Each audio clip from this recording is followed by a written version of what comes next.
nous l'a dit, il reviendra.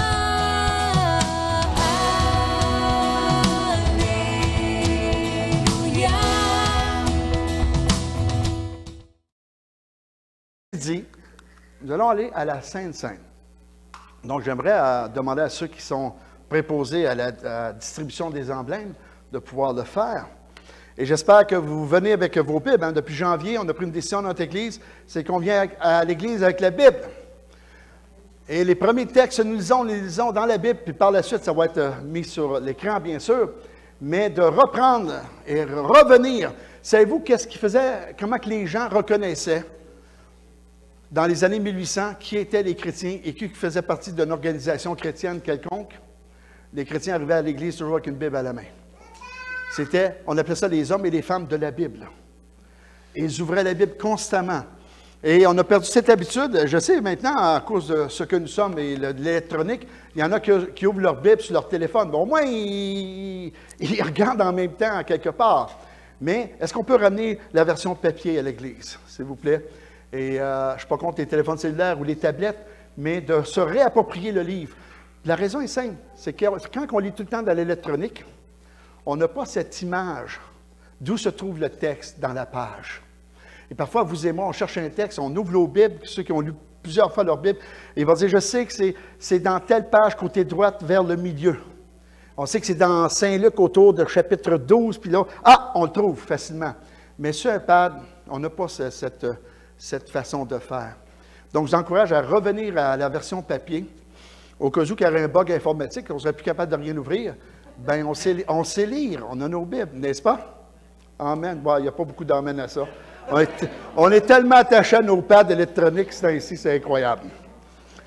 Moi-même, je me suis attaché à mon téléphone et jamais, je m'étais dit, jamais je vais le faire, puis là, je suis pris avec ça, moi aussi. Mais, qu'est-ce que vous voulez? C'est un ordinateur dans nos poches et c'est rapide.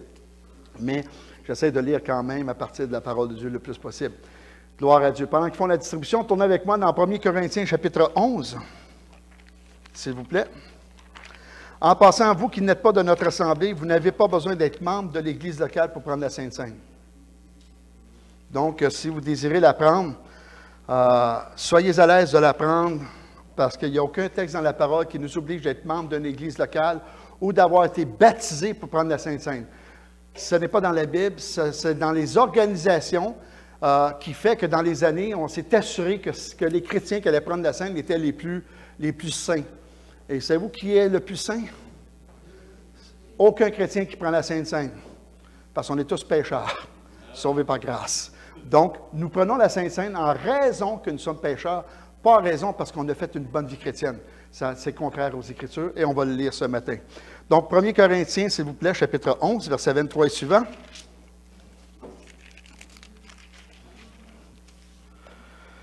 Vous savez, cette Église, que tous les dons, c'est l'Église la plus indisciplinée. Je le répète à toutes les fois parce que nous croyons qu'on prend la Sainte Seine parce qu'on prend par mérite ou par réussite.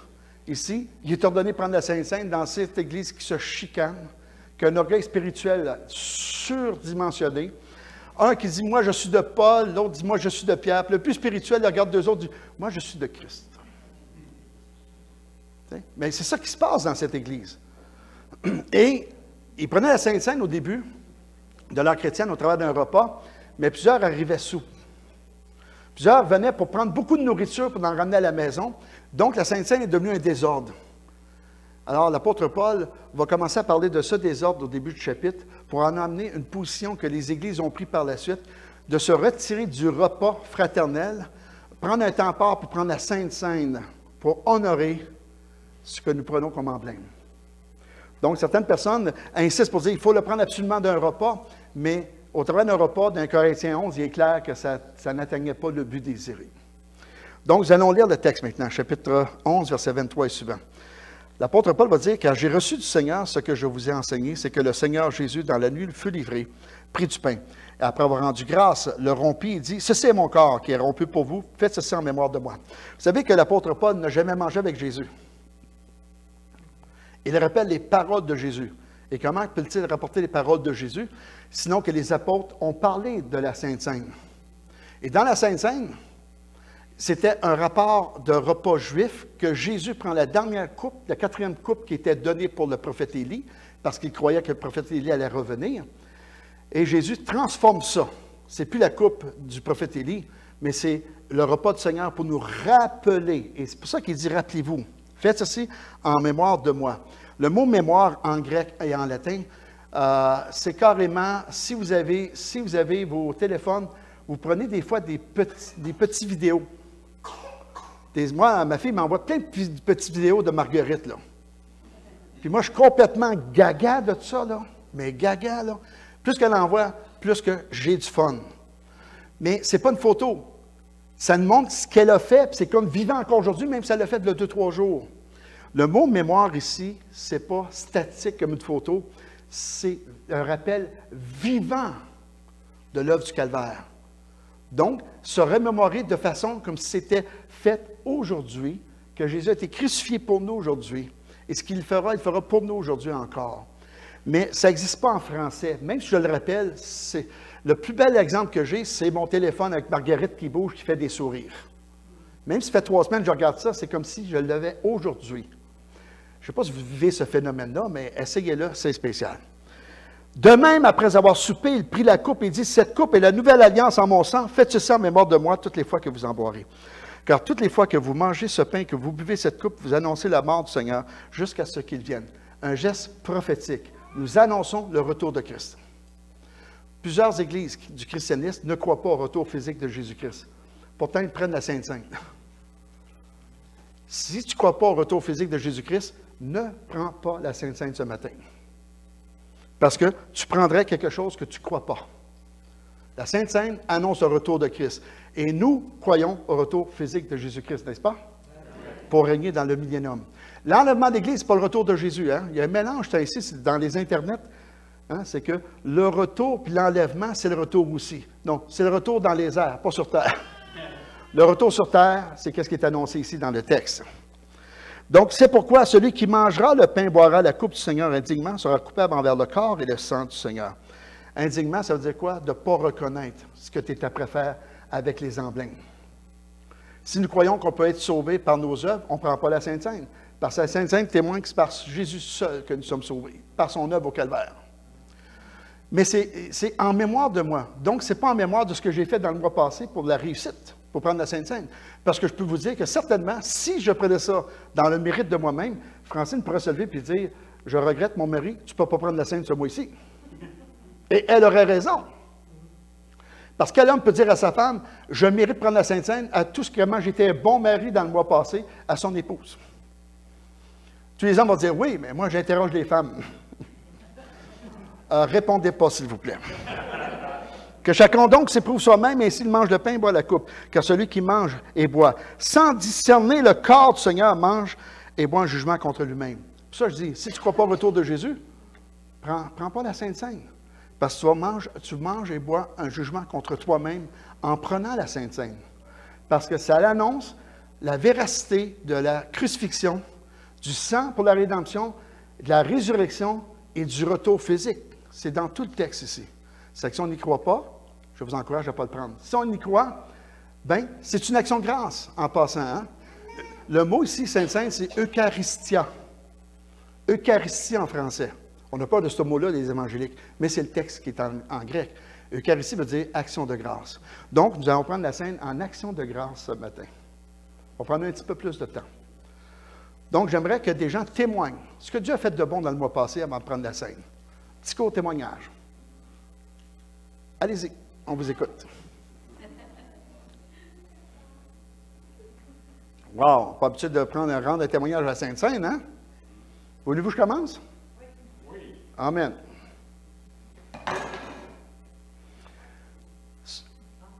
Vas-y. Non, non, vas-y.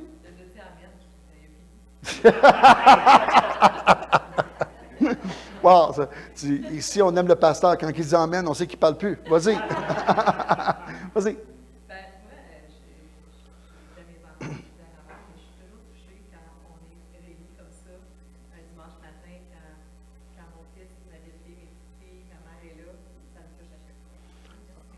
Alors, ton mari ne soit pas là, ça ne dérangerait pas matin. Ah, OK, parce que tu les as toutes nommées, mais tu n'as pas nommé...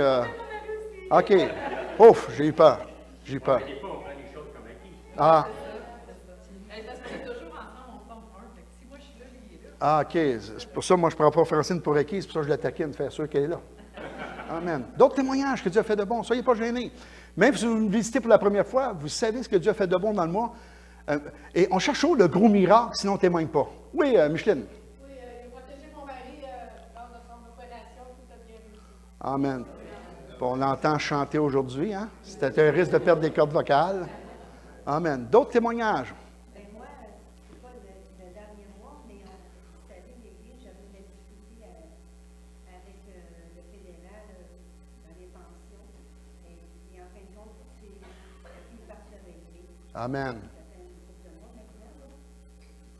Gloire à Dieu. Les gens comme ça. Gloire à Dieu. Mais moi, je peux dire que Seigneur répond aux prières. Pendant les difficultés que Michel a vécues dernièrement, les prières ont été très efficaces. Amen. On parle au point efficace que c'était miraculeux dans ce sens-là. Notre frère, M. Michel, avait des caillots de sang dans la vessie et on s'est mis en prière tout le monde et on a prié que ça se fasse sans opération et ça passe sans douleur. Et j'ai su que ça avait bien passé, pas de difficulté, pas d'opération. Et on doit nommer que la prière est exaucée de cette façon. Ça permet de dire, hey, on prend la Sainte Seine avec action de grâce ce matin. Une ou deux dernières, s'il vous plaît. On a le temps, on a jusqu'à minuit à soir. Vas-y. Mon père est à l'hôpital, il a dosé ses poumons. Puis les médecins ils ont dit qu'il y avait l'artère du cœur de boucher. Puis ma femme, on a prié pour lui. Tout a débouché au nom de Jésus. Amen. Tout est réglé, pas d'opération. Gloire à Dieu. Alléluia. Hein? Moi, je rends grâce au Seigneur pour tous vous autres. Comme pasteur, c'est ainsi quand, avec tout ce qui se passe avec la pré-pandémie, où les gens ont tendance à rester plus à la maison, depuis janvier, on a des belles rencontres et les gens commencent à revenir de plus en plus à l'Église et ça fait chaud à mon cœur. Vous savez, comme pasteur, même s'il y aurait 4 personnes, je prêcherais pareil, là, tu sais. Mais quand tu sais que toute la famille, pour une raison ou une autre, n'est pas là, bien, quelque part, ça m'attriste, moi. Puis de voir que la famille est là ce matin encore, bien, ça me bénit. Je suis content de vous voir. En prendre la Sainte-Seine, tournez-vous de bord, dites à quelqu'un, parce qu'il vit, tu es avec moi ce matin. Amen.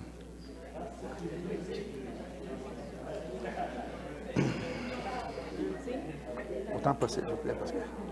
Un gros morceau. Gloire à Dieu. Alors, si ceux qui peuvent se lever, on va se lever debout pour prendre la Sainte-Seine, s'il vous plaît. Ce n'est pas une obligation, mais une proposition. Amen. Seigneur, je veux te rendre grâce de ce que tu as fait au Calvaire, ce que tu as fait dans la Sainte-Seine, ce que tu as laissé comme témoignage afin qu'on puisse se rappeler, se remémorer et surtout prendre une position prophétique d'annoncer ton retour. Nous sommes tous en accord avec cela ce matin. Alors nous prenons la Sainte-Seine avec action de grâce pour te remercier ce que tu as fait pour nous, ce que tu fais pour nous, ce que tu feras pour nous.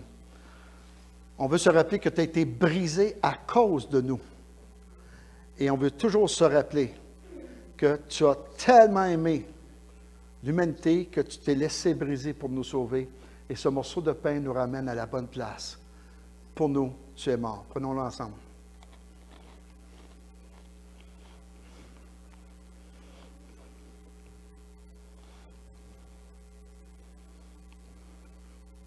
Et Seigneur, quel plus beau symbole vivant que celui du fruit de la vigne ou du vin pour certaines personnes dans les églises vont prendre le vin ou le fruit de la vigne.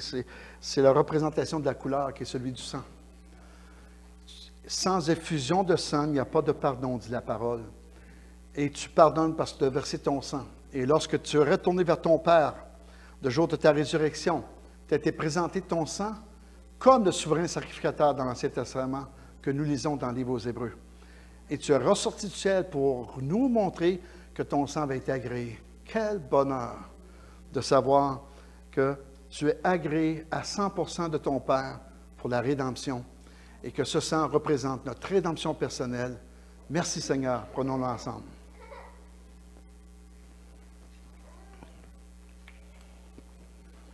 Gloire à Dieu. Saluez quelqu'un avant de vous asseoir.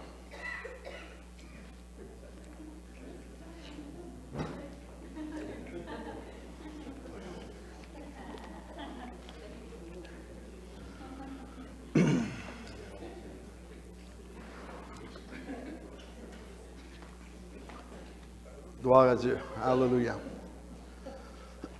Pardon. Pardonnez-moi ceux qui vont écouter sur YouTube, vous allez entendre. Matin, j'aimerais... Oui.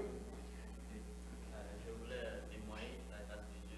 Vas-y. Et si je ne peux pas t'adorer église pour moi. En fait, je voulais remercier Dieu de m'avoir permis, moi et ma famille, d'être là aujourd'hui parmi vous. Parce que toi en bien, ce n'était pas vraiment facile. Mais Dieu a fait sa grâce et il nous a fait parmi nous. Donc, je remercie Dieu pour ça. Ben, merci, mon jeune frère. On est vraiment contents. Amen. Ceux qui ne connaissaient pas cette jeune famille qui vient de nous arriver là, un mois passé, ce sont des réfugiés de l'Afrique centrale. Et ils nous sont arrivés, la première chose qu'ils ont cherché, c'était une église locale. Puis quand ils ont vu qu'il y avait une église à 2 pas de leur maison, ils sont venus ici. Et comme j'ai dit la semaine passée, ils ont décidé que c'était leur maison de prière dorénavant. Et pour les familles africaines, maison de prière, pour ceux qui n'avaient pas entendu ce que je disais la semaine passée, je vous le rappelle, ça veut dire c'est le choix où nous allons servir le Seigneur, aimer le Seigneur et être dans l'Église. Donc, si vous entendez dans leur expression de dire « Ah, on a eu un bon temps à la maison de prière ce matin », bien, pas reprendre, dire « Non, non, on était à l'Assemblée un matin. » OK? Faut connaître les expressions et je trouve ça tellement beau. La première fois que j'ai entendu ça, c'était à Edmundston où un frère africain est arrivé et dit « Pasteur, j'ai fait le choix que ce serait ma maison de prière. » Et là, je ne comprenais pas. Alors, j'ai dit « Explique-moi. » Et quand il m'a expliqué, je dis « Wow!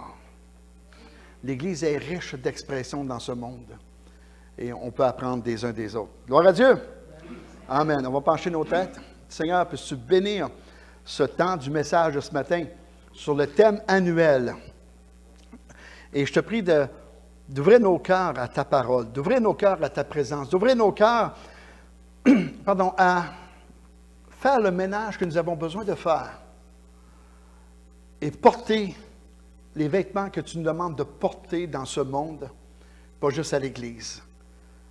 Alors, je te prie de garder mes paroles, une parole qui pourrait être désagréable, que j'échapperais et qui serait mal comprise, afin que les gens reçoivent une bénédiction au travers du message. Et je te prie pour nos frères malades qui sont à la maison, nos frères et nos sœurs qui sont à la maison, qui regardent au travers du YouTube en direct, je te prie de les bénir, de les rencontrer. Je te prie aussi pour ceux qui nous écoutent outre-mer, parce qu'il y a quelques-uns, je te prie de bénir nos frères et nos sœurs d'outre-mer aussi, au nom de Jésus. Amen. Gloire à Dieu. Alors, prenez avec moi votre Bible dans le psaume 119, verset 50, s'il vous plaît. Psaume 119, verset 50. Vous connaissez ce psaume? C'est le plus grand psaume de la Bible. Alors, psaume 119, verset 50. On a le temps d'y arriver. Êtes-vous pressé ce matin? Non. Non, gloire à Dieu. C'est qu'on va faire comme Paul. On va prêcher jusqu'à temps que quelqu'un s'endorme et il tombe du 3e étage. Je pense pas, hein? Il n'y a personne qui est à l'étage ici. Pardon. C'est ma consolation dans ma misère, c'est ta promesse qui me rend la vie. Le verset médité cette semaine, depuis janvier cette année, on va voir que des promesses de dimanche et non pas des textes que je commente. Et on va laisser le texte se commenter par lui-même. Donc, je ne ferai pas de commentaires parce que ce sont des promesses. Mais ma consolation dans la misère, c'est ce que tu me promets. Wow! Donc, où c'est qu'on peut connaître les promesses, sinon que d'ouvrir nos Bibles et connaître les promesses? Il y en a seulement qu'autour de 34 000 apparemment dans la Bible. Alors, il y en a en masse pour toutes les situations. Gloire à Dieu! Nous allons aller dans se revêtir à nouveau, hein? C'est le thème pour l'année, le 2e message. La semaine passée, j'ai porté un vêtement spécial et nos frères africains m'ont dit, comment ça s'appelait le vêtement déjà? Oui, ça, je sais, c'est un boubou, mais il y a un nom spécial pour ça. Ah, je vais t'avoir, là, hein? OK. Un kaba. Un kaba, ça veut dire papa aussi, hein? Bon. Alors, c'est ce boubou, et c'est un boubou de cérémonie. Ce n'est pas le boubou habituel qui va à mi-cuisse, mais celui de cérémonie qui va jusqu'à terre. Et je représentais au travers de ce vêtement, revêtir Christ de cette façon. Revêtir Jésus de cette façon, et non pas à mi-cuisse. Mais vraiment, ce que les gens nous regardent, ils regardent plus quelqu'un transformé à ressembler à Jésus que de voir qu'on a des beaux muscles dans le bas du ventre. À hauteur des cuisses, des beaux mollets, puis portés. Puis le boubou était tellement large qu'on aurait pu mettre une famille en tour. Hein? Quand ils ont fait faire le boubou, je pense qu'ils ont manqué la dimension que j'étais. Parce que je sais que je suis enrobé pour plusieurs hivers, mais ça, c'est un vêtement pour un immeuble là, que j'avais là. Tu sais. Mais il reste quand même que le vêtement était festif. Plusieurs sont venus voir et ont vu la broderie qui était dessus, comment que c'était de la dorure. Il y en a qui ont dit, c'est-tu un vêtement sacerdotal? Non, ce n'est pas le vêtement sacerdotal de l'Ancien Testament. C'était beaucoup plus beau que ça. Le vêtement sacerdotal du grand prêtre de l'Ancien Testament. Mais l'image était là et j'ai reçu de bons commentaires. Ce matin, c'est l'apparence intérieure qui va faire la différence. Et celle-là, on doit toujours la rechercher. Vous savez, nous sommes dans une habitude de vie qui dit on a tellement appris qu'on n'a plus grand-chose à changer. J'ai une mauvaise nouvelle à nous annoncer là-dessus. Tant et si longtemps qu'on ne sera pas dans la présence du Seigneur, notre homme intérieur a besoin d'être restauré, renouvelé, retravaillé à nouveau. Et cela, aussi longtemps que nous restons sur cette terre. Donc, quelqu'un ne peut pas dire « j'y suis arrivé ». Le jour qu'il dit ça, il rentre dans un orgueil spirituel. Et là, il devient dévastateur pour lui-même, et dévastateur pour les gens qui l'entourent. Vous savez? Et combien de personnes qu'on rencontre dans le métier, hein, que ce soit comme mécanicien, que ce soit n'importe quel métier, quand tu parles avec eux autres, là, ils sont arrivés, eux autres. Okay? Puis tout d'un coup, moi, je travaille le bois, puis on travaille avec des scies, des tours à bois. Puis un tour à bois, quand on tourne, là, un bol qui sort à 2200 tours minute, ça décolle sur un moyen temps quand ça part. Okay? Mais combien que j'ai vu, moi, qui disait, plus besoin de protection, je connais tellement ça, le tour à bois. Puis d'un coup, tu le ramasses sur vidéo, il s'est fait arracher un doigt, il l'a reçu dans le front. Okay? Mais peu de temps avant, tu voyais comment il était sécuritaire. Lui, il était tellement sécuritaire qu'il plaçait des choses sur le tour à bois pendant que le moteur tournait. Puis il s'en allait. Puis à un moment donné, ça ramasse dans le front. Hein? Pourquoi? Parce que tout le monde le sait. Tu n'installes pas une pièce de bois pendant que le tour tourne. Tu l'arrêtes.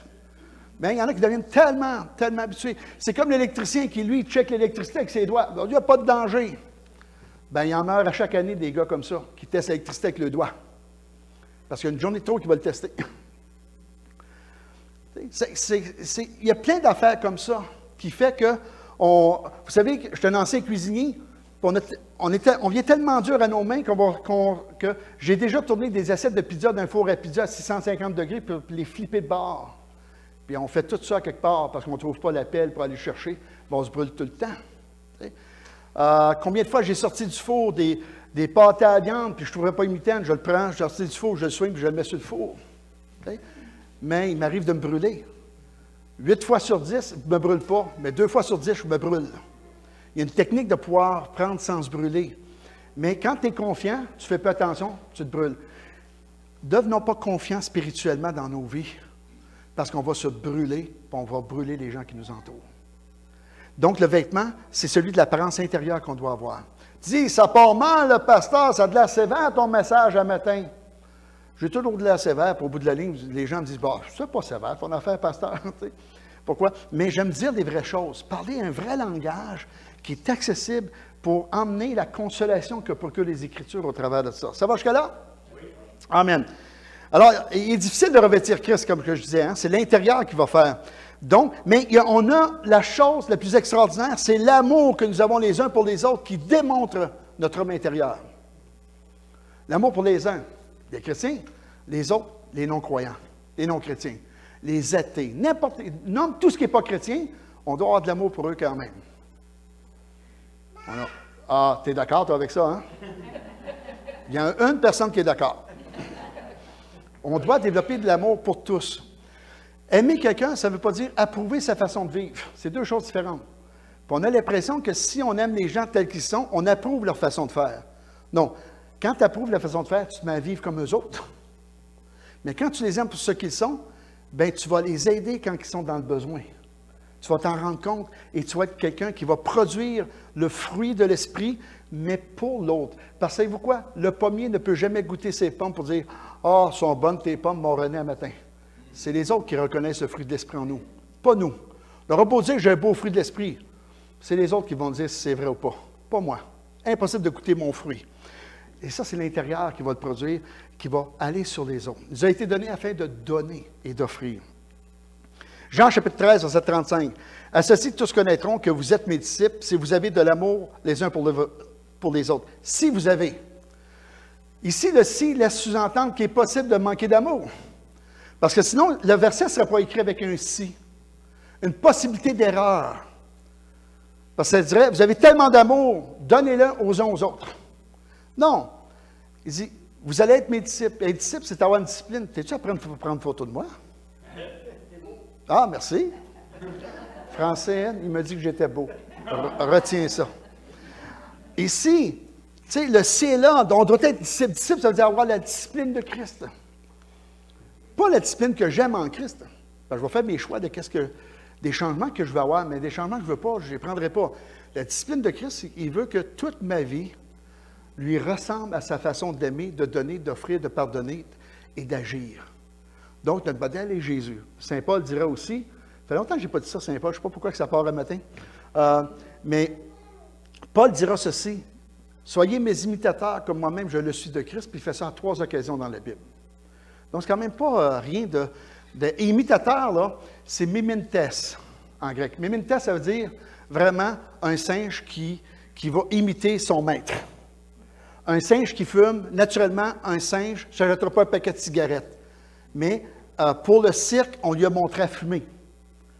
Mais si tu ne lui allumes pas, il ne prendra pas la cigarette. Mais si tu l'allumes, il va faire pour que tout le monde puisse rire. Mais alors ça, il ne fumera pas. Mimintes, c'est vraiment cette pensée de imiter Jésus sans chercher à comprendre, mais de le faire. Mais on n'est pas des singes en passant, on est des êtres humains. Okay? Donc, mais l'encouragement de mimintes, c'est vraiment fais et tu comprendras. Quand mon père me disait ça, moi, mon père, c'est mon meilleur ami. Mais quand il me disait, je te demande de le faire pour de le comprendre, puis moi, je suis monsieur question. Vous connaissez comment je suis là? J'ai une question en arrière de l'autre. Ça me fatiguait. À un moment donné, j'ai dû dire, Père, tu avais raison. Là, je comprends parce que j'ai fait. Et c'est ça que je voulais te dire. Parce qu'il y a des choses qui ne s'expliquent pas que les mots, sinon que l'expérience. Tu sais? Comment que j'enseigne des jeunes hommes à aimer leurs femmes? Je n'ai rien à montrer, moi. Parce que chaque femme est différente. C'est que si je prends moi comme modèle, comment j'aime mon épouse, bien, ça ne marchera peut-être pas avec la même façon. Peut-être ta future épouse n'aimera pas se faire taquiner tous les matins et du matin jusqu'au coucher du soleil, tout le temps, là. Ça, c'est ma façon que je démontre mon amour à mon épouse. Et mon épouse, elle apprend à m'endurer. Maintenant, elle m'aime comme je suis. Au début du mariage, on apprend à se connaître. Là. Soyons honnêtes. Là. On est 2 êtres humains qui apprennent à vivre ensemble, et cela jusqu'à temps que les choses soient finies. Parce qu'on découvre tout le temps de nouvelles choses. Nos enfants, c'est la même affaire. On apprend à connaître nos enfants. Et savez-vous quoi? Ce que j'ai compris dans la vie, c'est que nous avons choisi d'avoir des enfants, mais les enfants ne nous ont pas choisis. Donc, fais attention comment avec tes parents. Comment tu agis envers tes enfants, parce qu'ils ne t'appartiennent pas. Ils te sont prêtés par le Seigneur parce qu'un jour, ils doivent quitter la maison. Donc, considère-les de cette façon pour les aimer mieux et non pas comme si c'était ta propriété. Et ça a changé beaucoup de choses dans ma vie. Colossiens 3,12. Ainsi donc, comme des élus de Dieu, saints et bien-aimés. Donc, ici, là, on considère qu'on est des saints. Amen. Un saint, ce n'est pas quelqu'un qui fait une vie parfaite, qui est décédé, qui a fait des miracles. Puis, après 200 ans, on regarde des miracles qu'il a fait, on prouve qu'il y a des miracles, puis on le déclare saint. Parce que si c'est ça un saint, ça veut dire que tous ceux qui reçoivent la lettre à Colossiens sont tous enterrés. Puis, il dit, lis cette lettre au sein de Colosse. Il me semble de voir Paul qui va dans le cimetière, puis il lit à tous ces gens-là de Colosse qui sont morts comme chrétiens, puis il leur lit la lettre. Ça ne sert absolument à rien, ils sont morts.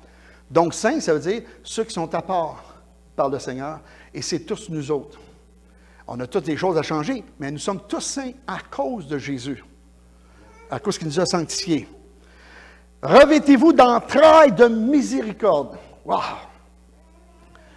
Corde à la misère, miséricorde. Lance une corde à la misère, tu vas offrir la miséricorde. La miséricorde, on a souvent vu dans la définition que c'est du pardon. Non, ce n'est pas du pardon, c'est du pardon et de l'aide. Au travers d'un amour. sans partage. L'amour agapé, l'amour qui offre sans espérance de retour de cet amour. Et on parle d'entraide, de miséricorde, de bonté. Hein? Que votre bonté soit connue de tous. Jésus revient, dira Philippiens. Hein? Beaucoup de misère, moi, à dire. Le chrétien doit dans ce monde se battre. Il est un soldat, puis il s'en va au combat, puis il ramasse les gens avec les textes. Ainsi parle le Seigneur. Votre nation va pourrir, va être détruite parce que vous avez offensé Dieu. Et le Seigneur, il dit quoi? Votre bonté, votre douceur soit connue de tous. Première chose. Jésus n'a pas fait ça. Oui, mais il a parlé aux pharisiens. Oui, aux pharisiens, dans la dernière semaine, il dit malheur à vous, scribes et pharisiens, pendant 3 ans, ils ont prêché la bonne nouvelle pour qu'ils se convertissent aussi. Dans la dernière semaine de sa vie, après 3 ans, il y avait une raison. Il a provoqué son arrestation. Parce que le Sanhédrin avait peur du peuple à cause du bien qu'il faisait à Jérusalem aussi. C'est tout dans le texte. Alors Jésus, il sait que c'est son temps. Il dit, mon temps est arrivé. Je vais à Jérusalem pour mourir. Et là, il a ouvert la vente, puis il a dit aux pharisiens, bien, vous êtes dépourvus de sens, les pharisiens. Il y a quelque chose qui ne va pas dans votre discours. Vous ne tenez pas la parole. Mais en même temps, au Gethsémane, il a guéri l'oreille de celui que Pierre avait coupé l'oreille. Parce qu'il démontre toujours, même dans un temps difficile, ce caractère d'amour, d'humilité. Qu'est-ce que l'humilité? L'humilité, c'est de reconnaître ce que je fais de bien, mais aussi ce que je ne suis pas capable de faire. Et quand je reconnais ce que je sais faire de bien, je ne dois pas dire que je suis le meilleur. Il y a toujours quelqu'un de meilleur que moi dans la situation dans laquelle je me trouve. Yo? Vous n'êtes pas d'accord avec ça? Le meilleur médecin dit, moi, je suis le meilleur d'hôpital. Oui, à l'hôpital, là. Mais l'autre hôpital, il y en a un qui est peut-être meilleur que toi. Pour ça, je demande double consultation. Mais on est dans un monde où on parle d'humilité en disant, si tu sais qui tu es, tu es dans l'humilité. Non, si tu sais ce que tu es, puis tu ne reconnais pas que quelqu'un peut être mieux que toi, tu n'es pas dans l'humilité, tu es dans l'orgueil. N'est-ce pas? Parce qu'on doit reconnaître qu'il y a toujours quelqu'un de mieux que nous, tout le temps. Et moi, j'apprends tellement avec mon épouse. Le matin, Francine est sur la sellette, quasiment tous les dimanches, mais pas comme ça. Mais Francine, je n'ai pas pu lui montrer à tourner autour à bras, parce qu'elle tourne en position assise comme personne handicapée. Moi qui ai montré, j'ai pu juste lui montrer à quoi servaient les couteaux de tournage, mais pas la technique, parce que je ne tourne pas assis. J'ai essayé de tourner assis, incapable. Moi, tout revole. Elle tourne assis. Et en plus, à cause de ce qu'elle est comme personne, elle ne peut pas tourner très proche. Donc, elle va à l'envers de tout ce qu'on enseigne dans le tournage, sur les appuis, comment faire, puis elle tourne de très belles pièces. Puis je suis étonné à chaque année. Au début, elle ne comprenait pas grand-chose. Aujourd'hui, elle me dit, tu devrais faire ça comme ça irait mieux, et tout d'un coup, c'est vrai. Donc, même si c'est moi qui l'ai introduit, j'apprends d'elle aussi. Pasteur, tu de la misère la première fois qu'elle t'a corrigé? Attendez-vous une réponse? Dans ma tête, c'est dit, ben voyons non, c'est moi qui t'ai montré. Tu sais, naturellement, je suis un homme. Avant que les femmes disent, hey, c'est un homme. Tu sais. Mais, à un moment donné, j'ai dit, OK, si elle était prête à me montrer quelque chose, même si elle n'a pas l'expérience, elle a vu que je faisais quelque chose qui n'était pas bien, elle l'a vu. Donc, je vais m'arrêter à ce qu'elle me dit. Elle avait absolument raison. Là. Tu sais. Donc, on apprend. On peut apprendre d'un jeune chrétien comme d'un vieux chrétien, et on peut apprendre même d'un inconverti qui ne connaît pas le Seigneur, qui va nous instruire sur quelque chose sur Dieu. Balaam a instruit quand même. Hein? L'âme de Balaam l'a instruit, si tu continues, tu vas mourir. Là. Alors, on parle de douceur et de patience. Douceur, bien, douceur, c'est quelque chose qu'on n'est pas, on est des Américains, hein? On est Nord-Amérique, puis la douceur, on voit ça d'un certain angle. La douceur biblique, ce n'est pas langue américaine. C'est plus doux que ça. Parce que nous, on met une limitation à la douceur. Mais la douceur, là, pour vous donner une idée, là, si tu emploies du papier sablé pour sabler une pièce de bois, pour plusieurs, la douceur, c'est 150. La plupart des ébénistes vont arrêter à 150 pour faire la finition. Okay? Mais les ébénistes d'expérience, ils vont monter jusqu'à 1000 grit. Okay? Là, tu parles d'une douceur que quand tu passes un bas de nylon, là, il n'accroche pas du tout. Et là, ils disent, je vais aller à 1200 quand même.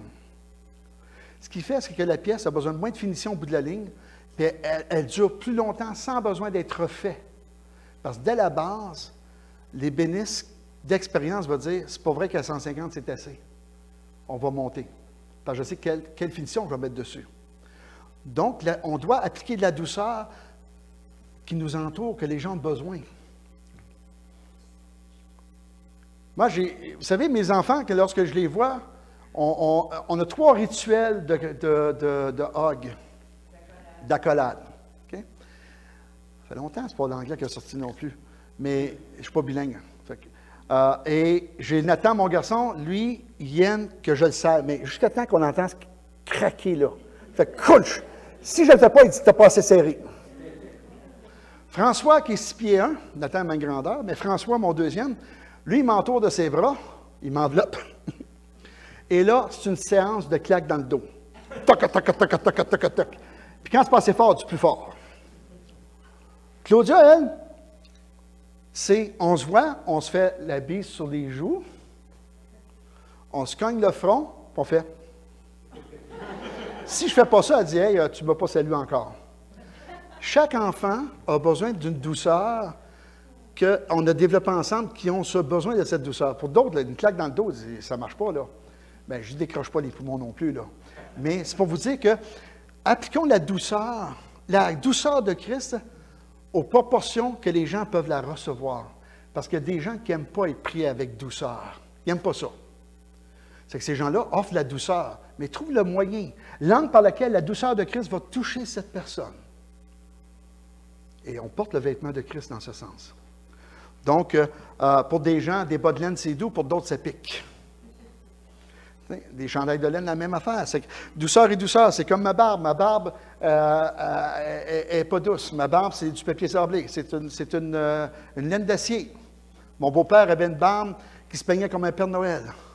Ça, c'était doux. Moi, ça ne le sera jamais. Mais elle a quand même une douceur. Et tout ça, tu dis, pourquoi tous ces exemples? C'est pour montrer que la douceur qu'on doit avoir, on doit la recevoir de Christ, puis la rendre possible aux gens de la façon qu'ils peuvent la recevoir. Parce que quand Jésus nous a approchés pour nous emmener à lui, il ne nous a pas utilisés tous de la même façon par quelqu'un d'autre pour nous emmener à lui. Il y a des messages que des gens sont venus à Christ et avaient besoin d'être shakés dans le message. Pas être scalpés, mais shakés. Donc, c'était rien d'entendre le mot amour de Christ qui est mort pour la croix du Calvaire. Ces gens-là se sont donnés à Jésus.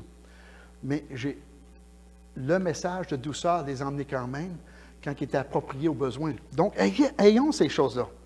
Mais pour moi, le mot d'ordre dans ma vie, c'est miséricorde. C'est là depuis de ma petite enfance. Je vis à miséricorde depuis ma petite enfance. Demandez-moi pas pourquoi, c'est comme ça. J'ai ressenti l'appel de Christ, j'avais 7 ans. Et dès ce moment-là, je vivais à la miséricorde du Seigneur. Et plus tard, quand je me suis donné à Jésus, j'ai vu que cette miséricorde, c'est celle qui a toujours touché mon âme et pour aider les gens. Comment cet amour se voit-il malgré? Hein? Comment que ça se voit, cet amour? Bien, Romains, chapitre 7, 22, dit « Car je prends plaisir à la loi de Dieu selon l'homme intérieur. » C'est que si on ne lit pas nos Bibles, ça va être difficile de développer ce vêtement intérieur. Parce que c'est seulement qu'en connaissant et reconnaissant et relisant la vie de Christ et la parole de Dieu qui nous emmène à cette douceur. Plusieurs croient que l'Ancien Testament n'a pas de valeur. L'Ancien Testament, là, on voit l'amour de Dieu le Père dans l'Ancien Testament. Parce que son peuple, il aurait dû s'en débarrasser, puis il l'a gardé. Hein? Et il a dit à Moïse, il dit, je vais me débarrasser d'eux autres, là, parce qu'ils ne veulent pas me suivre. Et Moïse, il dit, si tu te débarrasses d'eux, débarrasse-toi de moi aussi. Si tu fais ça, les gens vont te moquer de toi. C'est que Moïse va même conseiller Dieu. C'est spécial. Mais il faut reprendre plaisir à la loi. Les gens vont dire, bien, sous la grâce, il n'y a pas de loi. Je regrette, dans Romains, il parle de la loi de la grâce. La grâce a des règlements.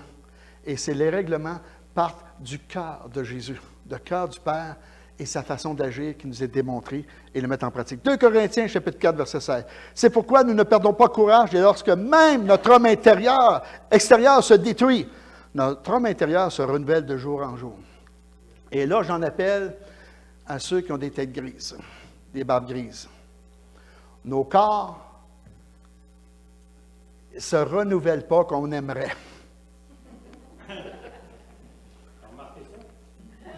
Ouais, quand je te regardais. Non, moi, j'ai mal au dos tous les matins. C'est là. Là, c'est ainsi, j'ai mal au nerf sciatique, j'ai de la misère à rester assis. Je ne sais pas comment c'est arrivé. En passant, prierai pour moi cette semaine, il me faut opérer la main. Jeudi pour les doigts gâchettes, là. Mais priez que je sois capable de garder le garrot pour qu'on perde les 4 doigts. Parce que le plus dur, c'est pas quand ils gèlent puis qu'ils coupent, ça tu sens rien, c'est quand ils mettent le garrot pour couper la circulation du sang. Puis c'est là, il y a des gens qui ont l'air juste pour un doigt, d'autres pour 2, quelques-uns pour 4. Elle dit ça va être ta tolérance. Priez que j'ai beaucoup de tolérance à ça pour qu'ils fassent ça une fois pour toutes, puis ça arrête d'être comme ça. Donc, on parle que notre homme, et combien je vois des frères et des sœurs qui vieillissent, qui pensent qu'ils n'ont plus de valeur pour l'Église. Voyons, pasteur, c'était bien parti ton message. D'un coup, tu nous parles qu'on vieillit et on pense que... Non, soyons honnêtes. Ça fait juste quelques années que je suis pasteur, moi. C'est 3 décennies plus 8, là. Ça fait 38 ans. Et ce que j'ai vu, c'est que les personnes du 3e âge se mettent de côté eux-mêmes, croyant qu'ils n'ont plus grand-chose à apporter. J'aimerais vous dire quelque chose. Les plus grandes découvertes qui ont été faites depuis 2000 ans, c'était des hommes de 70 ans en montant et des femmes de 70 ans en montant qui ont fait ces découvertes qu'on a aujourd'hui, qu'on pratique aujourd'hui. Les grandes découvertes sont faites par des personnes qui sont sur le bord de leur pension parce qu'ils ne se tiraillent plus à élever leur famille, leurs enfants. Ils ont du temps pour créer des choses qui vont rendre service pour leurs besoins et aux autres. Donc, vous êtes dans un temps où vous pouvez être le plus productif pour le Seigneur, peut-être pas physiquement, mais pour bénir l'Église par votre connaissance et vos talents et vos dons, pas nécessairement dans le physique, mais par votre connaissance et votre sagesse. S'il vous plaît, servez encore l'Église. Parce que notre homme intérieur, lui, se renouvelle de jour en jour quand même.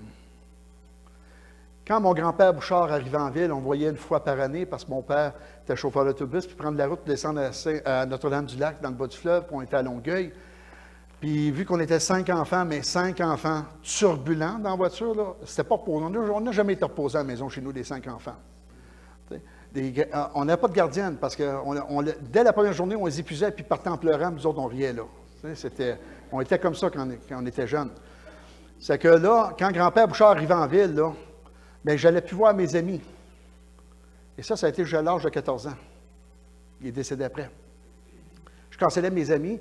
Là, je m'assoyais avec mon grand-père, puis je disais, conte-moi des histoires de ta jeunesse. Une journée, mon grand-père, j'étais après couper du bois avec une aiguine. Il s'était assis à côté de moi, il dit, René, il dit, nous, là, l'aiguine, on connaît ça, là. Il n'y a pas d'outil électrique quand on était jeunes, là. Il dit, les granges étaient faites toutes à l'aiguine, avec des godans d'or, toutes ces affaires-là. Et il dit, je vais te monter. Il dit, ton aiguine doit danser sur le bois. Il dit, l'aiguine, tu ne forces pas en descendant. Et tu y fais faire comme une espèce de S, puis tu laisses le tranchant travailler, tu n'auras pas mal à l'épaule, puis ça va couper plus vite. Et dès que j'ai essayé, tu dis, wow, tu peux-tu m'instruire encore sur d'autres choses, pépère? Parce que souvent, l'aiguine, tu vois des gens, puis ils forcent, mais quand tu es prêt à faire danser ton aiguine, puis bien aiguisé, en passant, il faut que ça soit bien aiguisé, bien, ça va bien. Mais c'est mon grand-père qui m'a montré ça. Mon père le savait, mais mon père n'avait pas le temps, parce qu'il travaillait. Ça fait que grand-père Bouchard m'a montré ça. Donc, vous voyez, mon grand-père, même s'il était sur la fin de ses jours, il m'instruisait sur tellement de belles affaires. Je m'ennuie tellement de lui, hein. De tous ceux que je connais qui sont gradués devant le Seigneur, je m'en ennuie de toute façon. Je vais arrêter parce que les lampes vont venir. Éphésiens chapitre 3, versets 14 à 20. À cause de cela, je fléchis les genoux devant le Père, duquel tire son nom toute famille dans les cieux et sur la terre, afin qu'il vous donne, selon la richesse de sa gloire, d'être puissamment fortifié par son esprit dans l'homme intérieur. Ce que j'aime ici, qui vous donne, selon la richesse de sa gloire, le Seigneur ne nous donnera jamais quelque chose qu'on est incapable de supporter. Ça, c'est tellement important, là. Quand moi j'approche quelqu'un, là, puis je vois que qu'est-ce que je t'ai pas lui proposer, la personne est incapable, je ne lui dis pas, tout m'est possible par le nom de Jésus. Je lui dis, tu n'es pas capable? OK. Y a-t-il d'autres choses que tu peux faire? Je suis vraiment comme ça. Parce que j'ai compris que ce n'est pas parce qu'on a la grâce Seigneur, qu'on a le Saint-Esprit, qu'on est capable de tout accomplir parce qu'au nom de Jésus, on a la puissance. Au nom de Jésus, on a la puissance de passer au travers des ténèbres, de plein d'affaires. Il y a des affaires dans ce monde qu'on est incapable de faire, puis il y a quelqu'un d'autre qui va le faire, et ça s'appelle qui? Le frère ou la sœur dans l'Église. On est là pour supporter les uns les autres. Connaîtrez que vous êtes mes disciples à l'amour que vous avez les uns pour les autres. Donc, il va nous fortifier sur la richesse et sa puissance qu'on est capable de gérer. En sorte que Christ habite dans vos cœurs par la foi, afin qu'étant enraciné et fondé dans l'amour, vous puissiez comprendre avec tous les saints quelle est la largeur, la longueur, la profondeur et la hauteur, et connaître l'amour de Christ. Plus qu'on connaît l'amour de Christ, je vais dire quelque chose, là. Vous pouvez le trouver drôle, mais le but n'est pas d'être drôle. L'obésité cause des gros problèmes dans nos vies. Je sais, là. J'ai toujours été obèse. J'ai toujours dit à quelqu'un, dis pas que je suis obèse, dis que je suis gros, c'est correct, pas obèse. C'est un mot que je trouve lettre. J'ai toujours été gros. Mais c'est ainsi, ma grosseur fait que j'ai des problèmes de santé. C'est que je dois perdre du poids, mais moi, je m'aime comme que je suis. C'est que c'est dur de perdre du poids quand tu te regardes dans le miroir et tu ne détestes pas la grosseur que tu as. La seule place qu'on peut devenir obèse spirituel, c'est les chrétiens. De connaître la largeur, la longueur, la profondeur. Pourquoi qu'on ne deviendrait pas large? Large, mais large dans l'amour, que les gens nous verraient tellement qu'il faut qu'ils ouvrent des portes pour nous laisser passer, tellement que l'amour de Christ est en nous et ça élargit nos portes. Non! Bien, pourquoi on a tendance à diminuer? Parce qu'on dit, bien, la personne a été avertie là, quand même. Tu as été averti, ça fait 3 fois. Tu sais, non, oui, mais on est comme Pierre, il dit, est-ce que je vais pardonner 7 fois mon frère? Hein? Chez les Juifs, on disait, jusqu'à 7 fois, c'est pas pire. Jésus il dit non, on dit 490 fois. Hein? 70 fois 7, ça fait 490 fois. Aujourd'hui, pour le même problème, demain est un nouveau jour. C'est ce qu'il était prêt à dire. Élargis-toi. Pourquoi ce ne serait pas un but de s'élargir dans le vêtement du Seigneur cette année, dans l'homme intérieur? S'élargir dans l'amour, s'élargir afin d'avoir des paroles qui ne sortent de votre bouche que des paroles pour édifier, encourager et faire grandir la personne qui t'entend. C'est ce que Christ fait. Donc, on est encouragé à ça, hein? Qui surpasse toute connaissance, en sorte que vous soyez remplis jusqu'à toute la plénitude de Dieu. Moi, la plénitude de Dieu, je ne la connais pas. Ça veut dire quoi, la plénitude de Dieu? Quelqu'un, moi, j'ai vu des gens, moi, je la connais, la plénitude de Dieu. J'ai dit, OK, ça pèse combien? C'est combien de litres? C'est combien de gallons? C'est à combien de haut? Combien de large? Tu sais, tu la connais, tu es capable de me dire. Bien, je ne le sais pas. Bien, c'est ça. La plénitude de Dieu, on va la faire connaître où? Dans le ciel. Sur terre, on est toujours après la découvrir. Donc, se laisser rélargir encore de cette plénitude. Cette puissance qui agit en nous, infiniment au-delà de tout ce que nous demandons ou pensons. Ne limitons pas le Seigneur en désirant le porter comme vêtement et laissant notre homme intérieur prendre la place que Jésus veut prendre pour faire nous rélargir dans l'amour et la discipline de Christ. Hey, on a toute une année devant nous avec ça, n'est-ce pas? Oui. J'espère que vous ne sentez pas que c'est un fardeau matin, parce que ça ne l'est pas. Parce qu'il ne nous stretchera pas ça comme ça. Là. On n'est pas. Tu sais, le bonhomme qu'on achetait, là, il stretchait le bonhomme en caoutchouc. Puis tu sais, quand on était jeune, on avait ça tout de suite, on se stretchait au bout tout de suite, puis on le pétait. Là. Le Seigneur ne fait pas ça avec nous autres. Regarde, il faut te faire grandir dans mon amour. Puis laisse-toi dans l'église, puis laisse-toi réparer pendant 20 ans, là, parce que je t'ai trop étiré, là, pauvre toi, René. Non. Le Seigneur nous a fait une promesse qu'il ne nous donnerait pas des choses qu'on était incapable de supporter. Et avec cela, il nous donne le moyen d'en sortir. Il donne le moyen de la réussite. Il ne nous stretchera jamais à nous briser. Nous faisons ça, mais lui ne le fait pas. Apprenons à être comme Jésus au travers de ça. Oui, mais encore, comment cela se fait-il? Bien, écoute, hein? Parce que toujours, oui, c'est beau, mais dans le domaine pratique, comment que ça se passe, ça, pasteur? Élargir l'amour de Christ en moi envers les personnes. Bien, c'est parce qu'il y a un phénomène qui s'appelle Dieu veut faire de quoi en toi.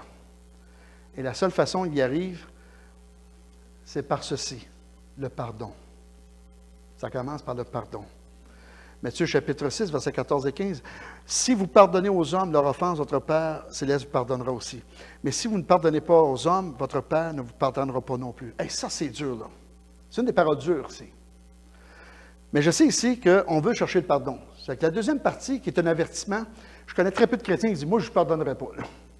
Puis quand il fait ça devant moi, je dis, oh, man, ça ne va pas bien dans ta vie? J'ai une conversation avec la personne, puis d'un coup, elle dit, ouais, dans le fond, je veux la pardonner. C'est juste des mots qui ont sorti, puis je suis en douleur. Ah, OK, ça, je comprends ça. Mais ici, il nous parle de pardonner. Je le redis, et je le redis plusieurs fois par année, nous n'avons pas à nous pardonner nous-mêmes. Ce n'est pas un principe chrétien. C'est un principe qui vient de la psychologie et qui ne fonctionne pas. Pourquoi? Parce que c'est toujours celui qui est offensé qui pardonne l'offenseur. Ce n'est pas l'offenseur qui se pardonne lui-même. Je n'ai aucun pouvoir de me pardonner, mais Dieu a le pouvoir de me pardonner. J'ai aucun pouvoir, mon frère a du pouvoir de me pardonner si je fais quelque chose de mal contre lui. Mais je ne peux pas dire, puis tu as fait du mal à l'autre René de l'Église. Bien, pardonne-toi René d'avoir fait du mal à René. Ça ne marche pas, ça. Et savez-vous pourquoi ça ne marche pas? Parce que les gens deviennent tristes, puis ils disent tout le temps, puis même la psychologie chrétienne est entrée là-dedans, puis on conseille aux gens, mais Dieu t'a pardonné, il faut que tu te pardonnes toi-même. Non, accepte le pardon de Dieu sur ta vie, et non pas pardonne-toi toi-même. Ça ne marche pas. Ça ne marche pas, ça ne libère pas, ça nous vous enfonce dans le mensonge. Donc, recevoir le pardon, c'est de faire confiance. Donc, je reviens à René. On n'a rien fait, René et moi, on n'a rien à se pardonner. Mais là, tu es la tête qui est là devant moi. Là. Alors, René me dit, Pasteur, je te pardonne. Si je l'accepte, le pardon, volontairement, je ne reviendrai pas le lendemain. M'as-tu pardonné? Tu es sûr que tu m'as pardonné? Il va dire, bien, j'ai fait ça hier. Puis après-demain, je reviens, il dit, hey, René, je ne fais pas bien. Comment tu as fait pour me pardonner? Tu sais, René va dire, écoute, tu l'acceptes-tu mon pardon ou pas? Soyons pas offenseurs du frère, de la sœur qui nous pardonne. Parce qu'à force de venir contre la personne, puis il dit, tu es sûr, tu es après mettre en doute le pardon que cette personne a fait envers toi. Donc, si quelqu'un te dit, je te pardonne, accepte-le. Puis si tu as un problème à vivre le pardon, dis, Seigneur, apprends-moi à vivre le pardon. Parce que j'ai été libéré, mais j'ai de la misère à me libérer. J'ai de la misère à vivre ça parce que j'ai tellement fait de mal à la personne que je ne comprends pas pourquoi elle m'a pardonné comme ça. Dieu va dire, c'est parce que c'est le même qu'on doit pardonner. On doit pardonner, libérer la personne. Et quand on se sent libéré, on accepte le pardon, on est capable de grandir. Comment qu'on porte le vêtement de Christ? Comment qu'on réélargit cet amour? C'est dans le pardon. Première affaire, c'est de se pardonner les uns les autres. La première affaire que Christ a faite pour nous sauver, c'est quoi? Nous pardonner. Par l'acte du calvaire. C'est un pardon. Marc, chapitre 11, verset 25. « Et lorsque vous êtes debout faisant votre prière, si vous avez quelque chose contre quelqu'un, pardonnez afin que votre Père qui est dans les cieux vous pardonne aussi vos offenses. » Là, je vais mettre quelque chose au clair ici. Il n'est pas dit « Va-t'en le voir. Tu t'es chicané avec un frère dans la foi, puis il est rendu maintenant à Vancouver. Tu es dans l'église un matin, le Seigneur, il dit, du coup, ça vient sur ton cœur de pardonner ton frère. Tu dis au pasteur, tu dis, écoute, je n'ai pas d'argent, peux-tu me payer mon billet d'avion? Il faut que j'aille à Vancouver pour pardonner Pierre. Il demandait pardon. Pas de sens. Ça n'a pas de sens. Ce n'est pas une raison de dire, je laisse tout ça là, puis je vais voir le frère. Mais pendant que tu es dans la présence du Seigneur, si le Seigneur te le rappelle, dis au Seigneur, Seigneur, je veux lui demander pardon. Je veux être dans cette compréhension du pardon que lorsque je la verrai, je vais mettre ça au clair. Et là, on est dans le texte. Et quand on dit « laisse ton offrande », parce qu'on a pris la Sainte-Sainte ce matin, puis on dit « laisse ton offrande, puis va te réconcilier avec ton frère », ça n'a aucun rapport, parce que l'offrande qui est là, c'est une offrande envers le temple de l'Ancien Testament. Dans la pratique juive, ça n'a aucun rapport avec sous la grâce. Donc, quand Jésus dit ça, il répond à une question qui est faite par les pharisiens. Il prêche quelque chose pour dire, il faut que tu te réconcilies, mais parfois tu dois arrêter la chose pour aller voir ton frère. Mais ce n'est pas en raison de la Sainte-Sainte. Parce que la Sainte-Sainte, ce n'est pas mon offrande. Il dit, laisse ton offrande là. La Sainte-Sainte, c'est Christ l'offrande. C'est pour ça qu'on peut prendre la Sainte-Sainte, même si nos choses ne sont pas réglées à 100%. Mais on ne peut pas toujours régler au moment même qu'on est rassemblés ensemble un différent qu'un frère ou une sœur. Mais le Seigneur dit d'avoir cette attitude de pardon puis de réconciliation d'abord. Et dire au Seigneur, moi, il m'est arrivé 2 expériences, j'ai vécu du mal, mais des gens qui m'ont fait du gros mal, dont au début du ministère, quelqu'un qui en voulait à mon ministère, qui a voulu me faire perdre toute créance dans le ministère. Et quand que j'ai passé au comité disciplinaire, puis ils ont reconnu que c'était pas moi le problème. T'sais? Quand ils ont reconnu que c'était lui. Mais moi, il m'a fait du tort. Ce tort-là, plusieurs personnes, mes amis, croyaient que j'avais fait ce que lui avait dit que j'avais fait. Et c'était pas vrai. Donc, j'ai dû laisser la crédibilité revenir par le Seigneur elle-même. Mais je ne pouvais plus prêcher à un moment donné. Je dis, Seigneur, il faut que j'aille le voir, il faut que j'aille. Et pendant 2 ans après, parce que mon attitude, c'est libérer le pardon dans ma vie, ça, je dis, Seigneur, OK, je vais partir. J'étais sur la Côte-Nord, j'ai fait 7 heures de route pour aller voir le frère. Puis quand je suis arrivé devant lui, je dis, je n'ai pas arrivé pour dire, j'aimerais que tu me pardonnes. J'ai dit, je te demande pardon. Si j'ai eu des attitudes envers toi qui t'ont énervé et qui a produit en nous ce malentendu. Là, il a tombé. Il dit, je ne comprends pas. Il dit, Seigneur m'a accordé de faire la même chose, mais je ne l'aurais jamais fait, puis toi, tu es venu. J'ai dit, c'est pas important qui l'a fait. L'important, c'est qu'il faut libérer ça. Il faut libérer parce que moi, je dois avancer dans la vie. Envers une autre église, ça a été fait la même affaire. Et j'arrive dans cette église, on arrive en retard, on ne voulait pas déranger l'église pantoute, là, bien, vraiment pas déranger l'église. Et je me suis fait arrêter par la police. Parce que j'avais augmenté ma vitesse à 70 km/h, 100 pieds avant la pancarte. En Ontario, là, marqué 70, begin. Commence pas avant que tu lises le begin. Parce que l'OPP t'arrête. En Ontario, sérieux, là. Ça fait que là, il dit, vu que tu viens du Québec, puis vous autres, vous ne comprenez pas les lois, mais hey, il m'a ramassé, là. Puis il dit, écoute, si tu as un indicat à me donner, donne-le, je suis coupable. C'est tout, là. Bien, on est arrivé 10 minutes en retard à l'église. C'est quand je suis rentré, bien, écoute, René Francine rentre. Les gens ont commencé. Personne n'a dû arrêter la réunion. Ce que je ne voulais pas. Et là, je dis au passage, peux-tu parler à l'église? Là, vous m'emmenez pour dire à cette église, j'aimerais vous demander pardon si j'ai eu une attitude malsaine envers vous. Parce que une église m'a fait beaucoup de mal et j'ai dû quitter à cause du mal que j'ai vécu. Et je n'ai libéré le pardon. Tout d'un coup, il y en a un qui se lève et dit, Pasteur René, je te demande d'écouter ce que nous avons à te dire. Aïe, aïe. C'est là qu'on me fait brasser encore. Il dit, la semaine passée, le Seigneur m'a mis à cœur d'essayer de t'appeler pour te demander pardon pour l'attitude que j'ai eue envers toi, qui a causé le départ. Mais là, c'est parce que ça fait une boule de neige, là. Tout le monde s'est levé et nous a demandé pardon dans l'Église. Le pasteur ne savait même plus ce qui était lui, là. Fait que, il ne connaissait pas l'histoire. Il y a rien qu'un couple qui ne l'a pas fait. Tout le reste l'a fait. Et le couple qui ne l'a pas fait, on était dîner ensemble, toute l'Église. J'ai été m'asseoir avec eux autres, puis j'ai libéré le pardon avec eux autres aussi. Fait que, en libérant le pardon, bien, après, je suis libre de pouvoir retourner voir. Elle n'existe plus malheureusement l'Église, mais je suis libre de pouvoir les revoir et manger avec eux autres en toute joie et en toute félicité. Parce qu'on libère le pardon. Le pardon est restaurateur, est libérateur et guérisseur. Donc, soyons des gens miséricordieux, qui pardonnent et qui donnent de l'aide. Amen. Gloire à Dieu. L'exemple de Jésus, faisons le bien en recevant du mal. On est d'une société où ce que les gens nous font du mal, on va se défendre en premier. Première affaire. Mais ayons l'attitude de Jésus. J'ai vu beaucoup plus Dieu agir en laissant les gens qui veulent me faire du mal. J'ai vu ça dans ma vie, là. Comme l'exemple de l'Église que j'ai parlé. C'est une autre affaire, si c'est monnaie, on te jette dehors pour ta job, puis tu dois aller au syndicat, c'est correct, là. Mais je parle des choses que parfois tu dis, ben écoute, je n'ai pas affaire à endurer ça, je suis un chrétien. Je regrette, Jésus n'a pas d'affaire à endurer ça, mais il est mort pour nous. Il a dit à Pilate, il dit, je laisse aller tous mes droits, c'est pas toi qui m'enlèves la vie.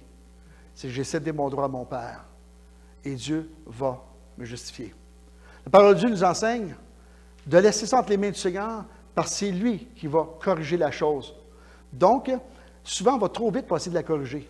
Ce que nous devrions faire, c'est que nous acceptons de laisser le mal nous toucher en priant pour que le Seigneur nous libère et qu'il nous donne la solution pour qu'on puisse se libérer de ce mal. Et c'est beaucoup plus efficace en passant. Tous les grands hommes de Dieu dans la foi ont tous vécu, les femmes de Dieu dans la foi. Je ne parle pas de pasteurs ici. Parce que quand on parle grand homme de Dieu, femme de Dieu, on pense les pasteurs tout le temps. Ça, c'est vous et moi, les grands hommes et les femmes de Dieu. Hé, ça a pris du temps. Regardez-vous, là, tournez-vous de bord, puis voyez-vous comme des hommes et des femmes de foi en Dieu. Faites-le. Parce que c'est ce que nous sommes. On met une valeur, c'est quoi la foi? Mais quand quelqu'un demande de la prière, c'est parce qu'il y a de la foi. Non. Quelqu'un qui va à l'Église, parce qu'il y a de la foi. Est-ce que la foi, ça détermine que nous avons tout résolu notre vie, notre ancienne vie, pour être dans la foi? Si c'est ça, bien, il n'y a personne de sauvé. Donc, on a plein d'affaires à régler. C'est pour ça que l'homme intérieur doit se renouveler. Donc, moi, à tous les dimanches, je vois des hommes et des femmes de foi qui méritent d'être dans le livre aux Hébreux, chapitre 11, les hommes et les femmes de foi. Je suis sincère quand je vous dis ça, pas pour bien paraître. Je crois vraiment ce que je dis. Parce que vous m'inspirez à persévérer dans la foi, vous tous. N'est-ce pas ce que nous devons faire ensemble pour inspirer les autres à grandir? Mais sanctifiez dans vos cœurs, 1 Pierre chapitre 15, verset 18, mais sanctifiez dans vos cœurs Christ le Seigneur, étant toujours prêt à vous défendre avec douceur et respect. Oui, il y a un temps pour se défendre, mais pas n'importe comment, avec douceur et respect. Devant quiconque vous demande raison de l'espérance qui est en vous, ayant une bonne conscience, afin que là même où il vous calomnie comme si vous étiez des malfaiteurs, ceux qui décrivent votre bonne conduite en Christ soient couverts de confusion. Oh, j'aime ce verset. Vous dites, hey, pasteur, t'es bizarre. T'aimes ça que ton ennemi soit couvert de confusion? Oui, de confusion qui peut l'amener à la conversion. Pas d'avoir gagné sur lui. Mais le fait que le témoignage chrétien que j'ai eu dans la situation, qui fait que quand le Seigneur va le visiter, il va se rappeler la bonté, la grâce que j'ai eue pour lui dans la vie, que lui n'a pas eu pour moi, cette personne, et qui permet à Jésus, au Père et à l'Esprit de travailler son cœur à conversion. Savez-vous ce que j'ai vu? J'ai vu dans ma vie des gens qui ne connaissaient pas le Seigneur, qui ont me voir, qui m'ont dit, tant et si longtemps que ces gens-là vont être dans l'Église, je n'irai jamais à l'Église chez vous. C'est triste, là. Ça veut dire que ces frères et ces sœurs dans la foi ont tellement revendiqué des droits sur la personne que plutôt de donner l'amour à la personne, que ces gens-là s'empêchent de connaître Christ à cause du mauvais témoignage de ces gens-là. Le témoignage qu'on devrait avoir, c'est celui de l'amour, celui de Jésus qu'il y a eu envers les gens. Donc, des fois, de laisser aller certains de nos droits, ça ne va juste produire le fruit de voir ces âmes venir au Seigneur. Hey, le but de l'Église, c'est quand même que les âmes viennent au Seigneur, hein? N'est-ce pas? Parce que si les gens n'auraient pas eu ça pour nous, on ne serait pas sauvés. C'est l'Église qui est les mains et les bras du Seigneur. Il continue, lui, juste pour des injustes, hein, Jésus. Telle la volonté de Dieu en faisant le bien qu'en faisant le mal. Christ aussi a souffert une fois pour les péchés, lui juste pour des injustes, afin de nous emmener à Dieu, ayant été mis à mort quant à la chair, mais ayant été rendu vivant quant à l'esprit. Wow! Wow! Quelle grâce que nous avons de pouvoir recevoir des textes semblables ce matin. Il y en aurait d'autres, mais le temps est avancé. Je pense que j'ai pas mal atteint le but. Souvent, comme pasteur, il faut apprendre à s'arrêter. Et je dois m'arrêter, mais j'appelle René pour la louange, s'il vous plaît. Terminer en louange. Vous savez, mon épouse dit, à force de donner trop d'exemples, on en perd le sens. Mais c'est mon caractère enseignant, ça. T'sais?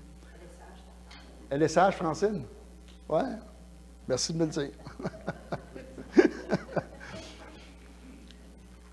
Ce matin, le but, c'est vraiment de laisser le Seigneur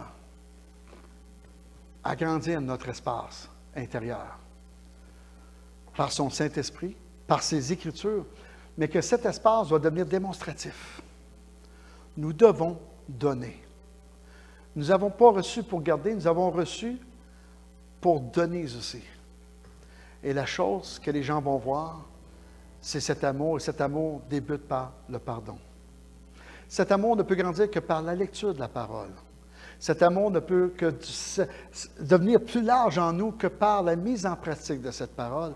Et cet amour peut s'agrandir à tel point qu'on ne doit jamais limiter Dieu jusqu'à où que je peux offrir quelque chose, mais c'est dire comment je peux offrir la chose. Cette personne a besoin de toi, Seigneur. Mon frère, ma soeur a besoin de toi, Seigneur, dans la situation.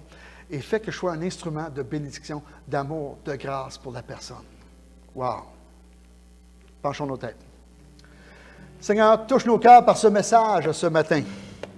Qu'on puisse saisir ta grandeur, qu'on puisse saisir l'opportunité que tu nous offres d'être opérant dans le corps de Christ. Je veux t'élever nos personnes qui sont dans la 3e vingtaine, 4e vingtaine, Seigneur, qui parfois, à cause du corps, que le physique nous lâche, on se sent dépourvu. On se sent mal à l'aise, on se sent inutile. Mais je te prie que ton esprit touche leur âme, touche nos âmes et nos cœurs ce matin pour voir la place que tu nous dresses, cette table de bénédiction pour le corps de Christ, Seigneur. Je te prie pour notre jeunesse, qu'elle puisse saisir ce message ce matin et grandir avec et d'avoir l'opportunité de te laisser grandir davantage et de ne pas mettre de limite à cette croissance d'intérieur de ta présence. Et Seigneur, les uns envers les autres, se rappeler comment tu as été avec nous. Qu'est-ce que tu as fait avec nous? Et se rappeler que lorsque nous étions encore pécheurs, tu es mort pour nous, et que nous sommes encore des pécheurs, mais sauvés par grâce. Mais qu'encore aujourd'hui, notre vie, elle est parfaite en Christ, mais le vieil homme est imparfait encore. Apprends-nous à gérer ça et offrir ce que tu nous as donné, Seigneur. Que la miséricorde nous accompagne, la bonté, l'humilité, la patience soient des mots dans notre bouche, dans notre cœur et dans notre action. Je te demande de bénir ce temps que nous aurons cette semaine, autant au travail qu'en fraternité ou à la maison ou dans tous les espaces que nous irons, que les gens puissent découvrir non pas une nouvelle personne, mais découvrir que nous changeons par l'action de ton œuvre à ta ressemblance. Je te rends grâce pour toutes choses, au nom de Jésus. Amen.